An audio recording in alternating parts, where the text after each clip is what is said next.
श्रीरंग बारणे सध्या आपल्या सोबत आहेत।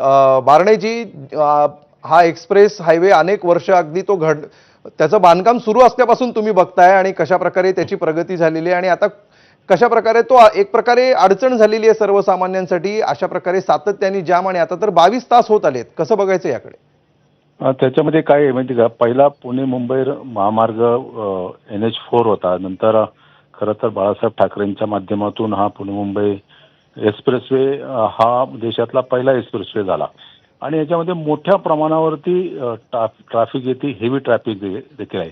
काल सायंकाळी ज्वलनशील पदार्थ असलेला गॅसचा टँकर पलटी झाला आणि जवळपास आपण सांगितल्याप्रमाणे 20-22 तास नागरिकांना खोळंबा करावा लागलाय। खरं तर मी देखील अनेक वेळा याचा सर्व्हे केला, अनेक वेळा अधिकाऱ्यांना बरोबर घेऊन पाहणी केली। मुळामध्ये या सगळ्या प्रकारावरती अधिकारी देखील निष्क्रिय पद्धतीने काम करतात।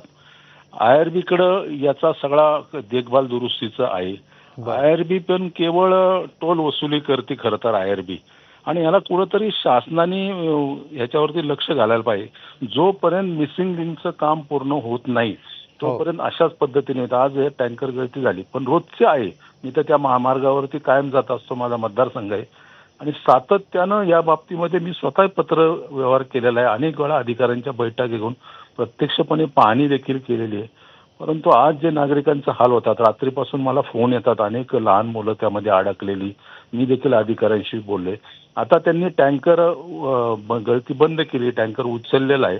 आता त्यांनी मला सांगितलं की अजून एक 3-4 तास लागेल तो बाहेर काढायला आणि त्याच्यानंतर ही ट्रॅफिक सुरळीत होईल।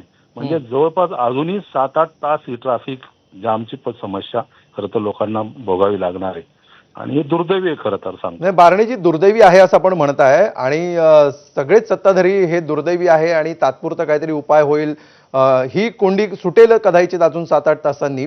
मात्र किती वेळा हा प्रकार घडण्याची आपण वाट बघणार आहोत? हे काही पहिल्यांदा घडलेलं नाहीये, अनेक वेळा ट्रॅफिक जाम झालेलं आहे, तरी सुद्धा टोल तिथे वसूल केला जातो, कुठलीही सुविधा नसते, सूचना दिल्या जात नाहीत। किती वेळा माफ केल्यानंतर आता याच्या पुढची पावलं सरकार उचलणार? नाही, हा प्रकार काय जाणीवपूर्वक झालेला नाही। टँकरचा अपघात होणं, ट्रकचा अपघात होणं जाणीवपूर्वक होणार नाही। ट्रक ड्रायव्हरनी लेन कटिंग करू नये म्हणून CC कॅमेरे लावलेत, हे केलेत। ट्रक ड्रायव्हरचा देखील निष्काळजीपणा अनेक वेळा पाहायला मिळतो। परंतु याला एकमेव आता मिसिंग लिंकचा खरं तर मार्ग आहे। मिसिंग लिंक येत्या 4-5 महिन्यामध्ये पूर्ण होईल, त्याचा एक ब्रिजचं काम बाकी आहे। त्यामुळं पुढचा सुकर प्रवास व्हावा हे देखील आम्हाला लोकप्रतिनिधीला वाटतंय। बारणेजी, ट्रकचे अपघात किंवा वेगवेगळ्या वाहनांचे अपघात होतच राहणार आहेत। मात्र असे अपघात झाल्यानंतर दरवेळी असा अपघात झाल्यावर अशा प्रकारे जर 20-20 तास 22-22 तास जर ट्रॅफिक जाम होणार असेल तर ते फक्त ट्रकचा अपघात होणं आपल्या हाती नाही असं म्हणून कसं चालेल? नाही, पण त्याला बरं का, प्रचंड मोठ्या संख्येनं ट्रॅफिक त्या रस्त्यावरती पुणे मुंबई महामार्गावरती आणि तो एकमेव मार्ग आहे।